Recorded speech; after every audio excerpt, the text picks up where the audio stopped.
Melanjutkan cerita sebelumnya, setelah Bicir memperlihatkan kemampuannya yang mampu membunuh monster troll dengan sangat luar biasa, kini murid yang lain menghindarinya karena mereka sangat ketakutan melihat kekuatan Bicir.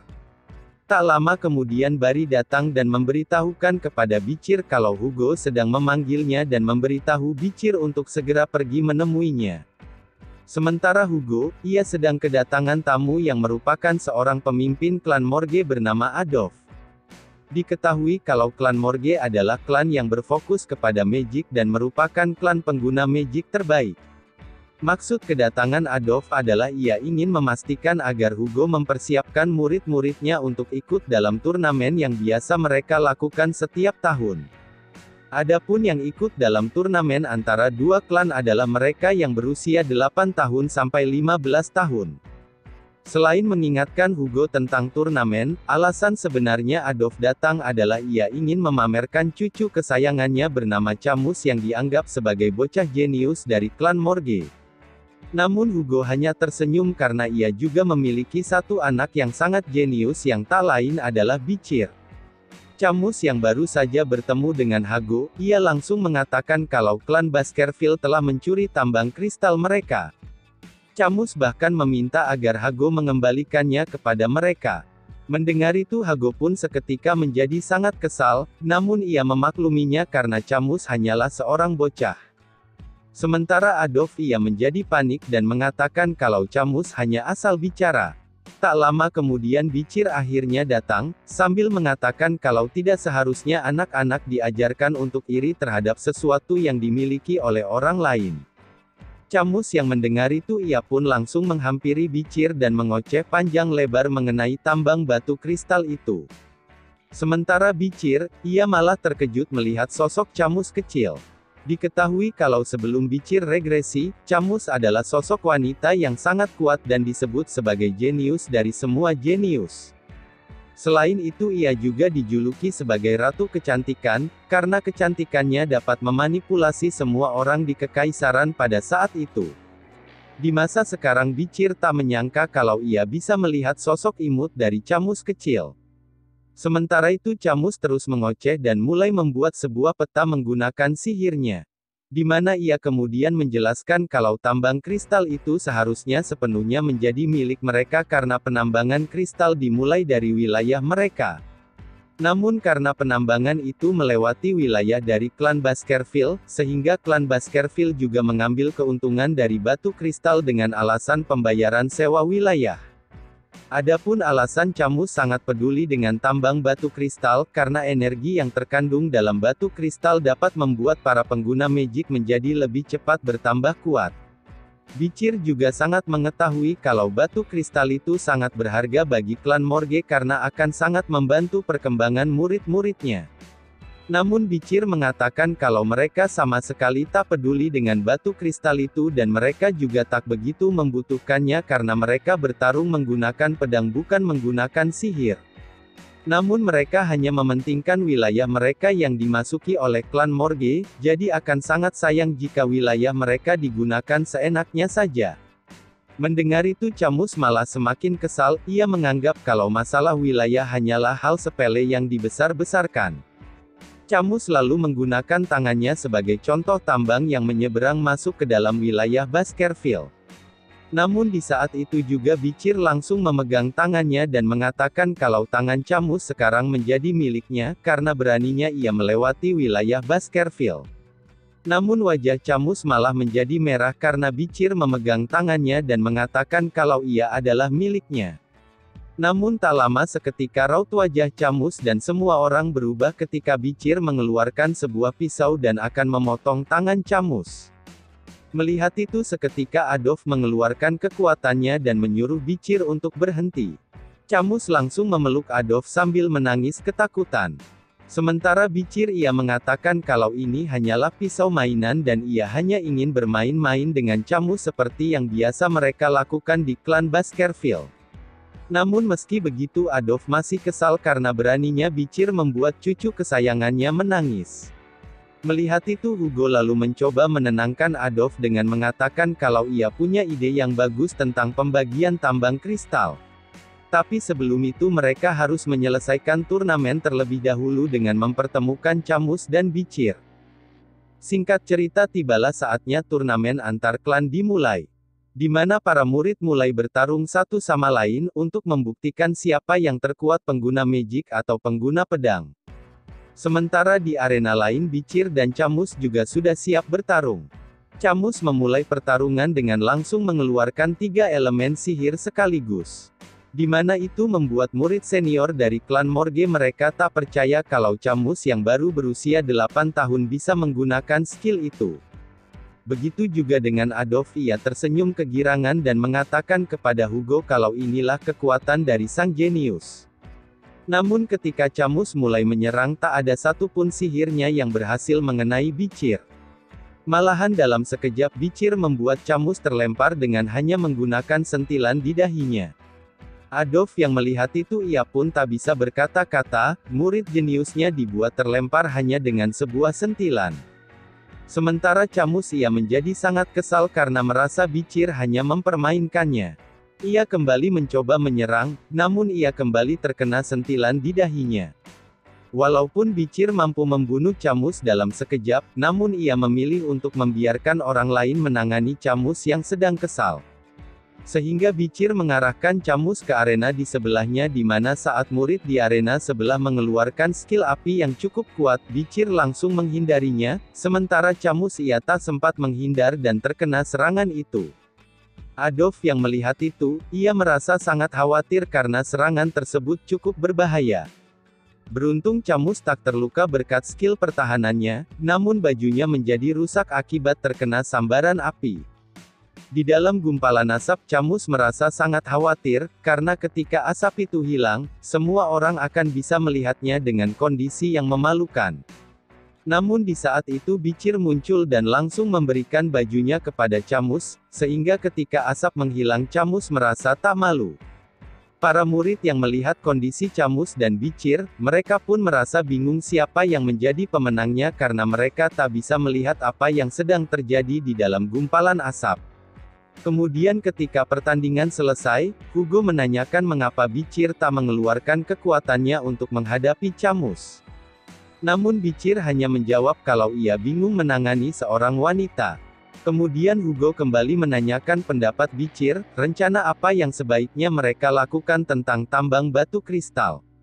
Bicir mengatakan kalau berikan saja hak tambang itu kepada klan Morge sementara mereka akan fokus dengan perluasan wilayah.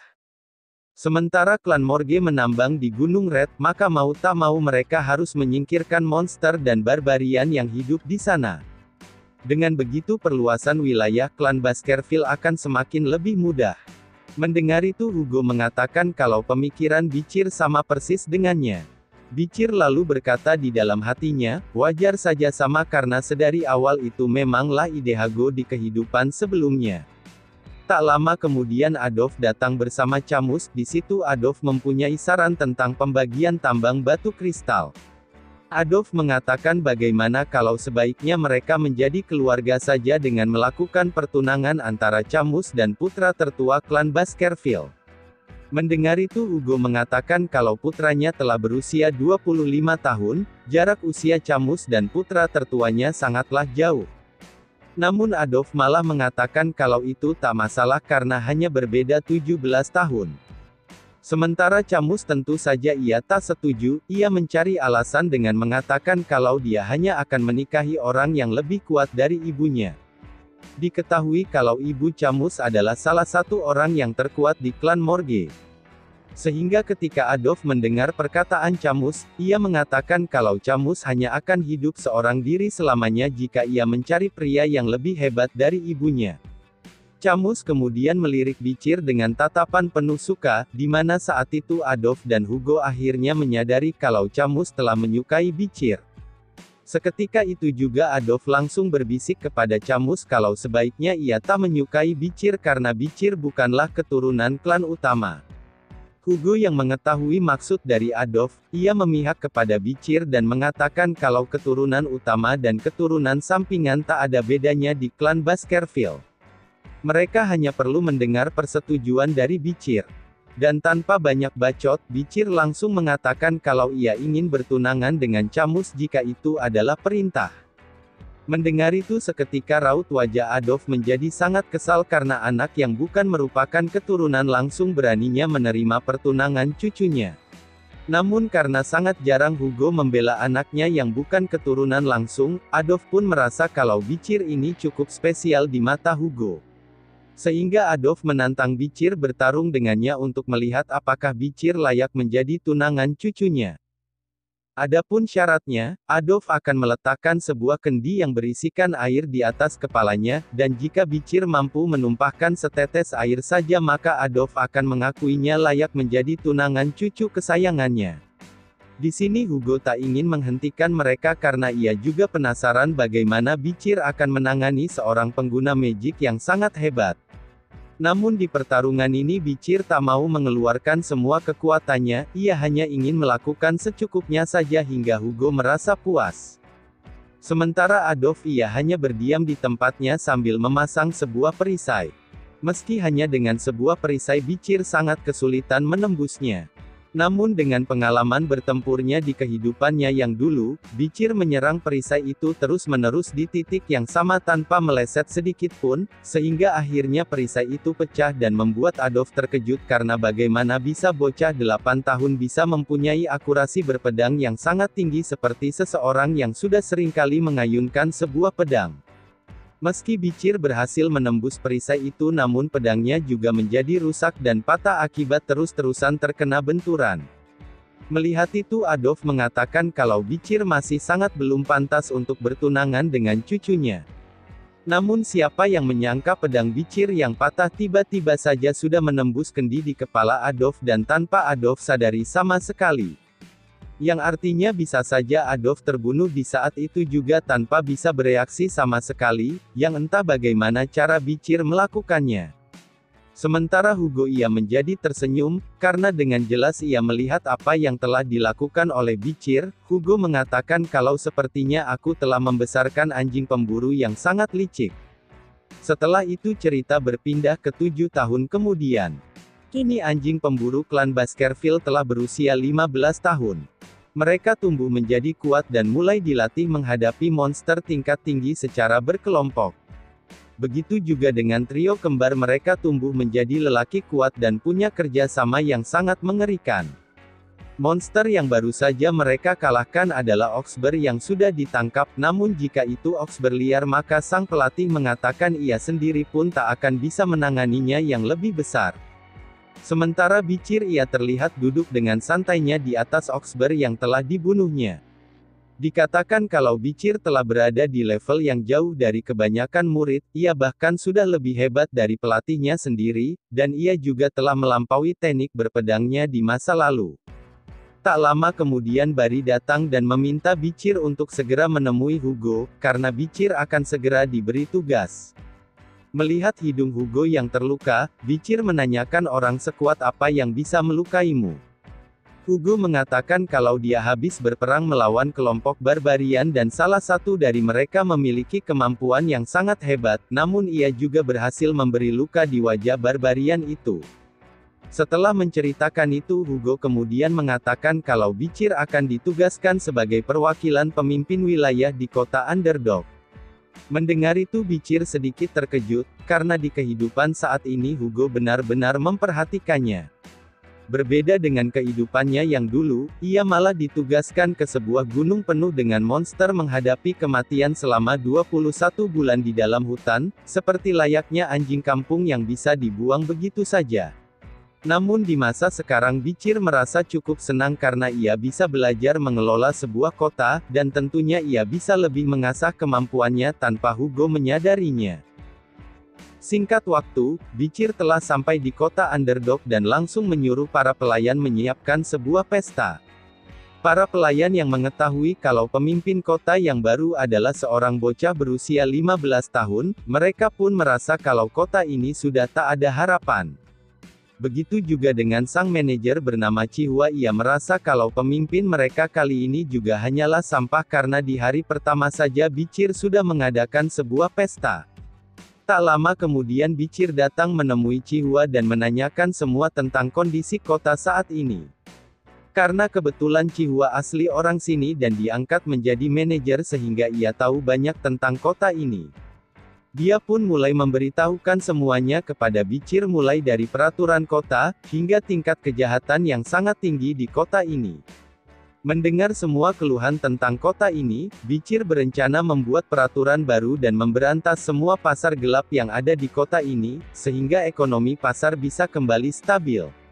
Adapun alasan Bicir mengadakan pesta di hari pertamanya datang, agar para pemimpin pasar gelap mengira kalau Bicir sama dengan mereka yang pencinta kenikmatan dan tak peduli dengan apapun kecuali uang. Kemudian pada keesokan harinya Bicir mengumpulkan semua warga di alun-alun kota. Melihat pemimpin kota yang sangat muda, semua warga meremehkan Bicir sambil berbisik kalau bocah seperti dia bisa melakukan apa. Sementara Bicir ia tetap tenang karena sedari awal ia memang sudah tahu kalau pastinya dia akan sangat diremehkan, dan oleh sebab itulah ia mengumpulkan semua warga kota agar ia bisa menunjukkan kekuasaannya kepada semua orang. Bicir lalu menancapkan sebuah tongkat ke tanah dan mengatakan siapapun yang bisa mencabut tongkat ini, maka ia akan langsung memberikan 100 juta emas bagi siapapun yang bisa mencabut tongkat ini. Mendengar itu semua orang menjadi terdiam dan tak bisa berkata apa-apa karena jumlah emas itu sangat banyak dan hanya perlu mencabut sebuah tongkat. Namun meski permintaan Bicir mudah, namun tak ada satupun yang berani maju ke depan untuk mencabut tongkat itu, mereka takut kalau itu hanya sebuah jebakan dan tiba-tiba mereka langsung dibunuh. Karena tak ada yang berani maju, Bicir kembali menambah hadiahnya menjadi 10.000 miliar emas. Mendengar itu lagi-lagi mereka semua dibuat terdiam, namun tetap saja dengan jumlah uang sebanyak itu mereka masih tak berani maju karena tatapan tajam dari Bicir yang seperti akan membunuh. Namun dari keramaian warga tiba-tiba saja seorang bocah kecil maju dan mengatakan bolehkah ia mencoba mencabut tongkat itu karena ia sangat membutuhkan uang untuk mengobati ibunya. Para warga yang melihat itu mereka pun mencoba melarangnya namun gadis kecil itu tetap melangkah maju sambil mengatakan jika sesuatu terjadi padanya tolong rawatlah ibuku. Dengan tubuh kecilnya yang ketakutan melihat Bicir, akhirnya gadis itu memberanikan dirinya mencabut tongkat itu dan dengan mudahnya ia berhasil mengeluarkan tongkat itu. Melihat itu sekali lagi semua warga dibuat terdiam, mereka menjadi penasaran apa yang akan terjadi selanjutnya, apakah Bicir akan langsung memenggal gadis itu di saat itu juga. Namun seketika semua orang menjadi tak percaya dengan apa yang mereka lihat karena Bicir menepati janjinya sebagai pemimpin kota dan memberikan hadiah emas kepada gadis kecil itu. Dengan kejadian ini Bicir berhasil menanamkan di pikiran semua warga, jika mereka berbuat baik dan mematuhi hukum, maka mereka akan diberi hadiah. Namun jika mereka tidak patuh maka mereka akan langsung dihukum. Sehingga beberapa hari kemudian para warga mulai membicarakan Bicir sebagai pemimpin kota yang dapat dipercaya, karena Bicir selalu menepati kata-katanya apapun yang terjadi. Pelanggaran hukum di kota itu juga mulai menurun dan tingkat kejahatan berkurang setengahnya. Begitu juga dengan Chihua ia mulai menyukai dan merasa bersyukur bertemu dengan pemimpin seperti Bicir karena selain cerdas Bicir juga berani dan dapat dipercaya. Namun Bicir mengatakan kalau ini belum seberapa karena permainan mereka baru saja akan dimulai. Nah sekian dulu pembahasan kita kali ini. Jangan lupa aktifkan notifikasinya agar kalian tidak ketinggalan cerita selanjutnya. Sobat Manhwa undur diri. Bye-bye.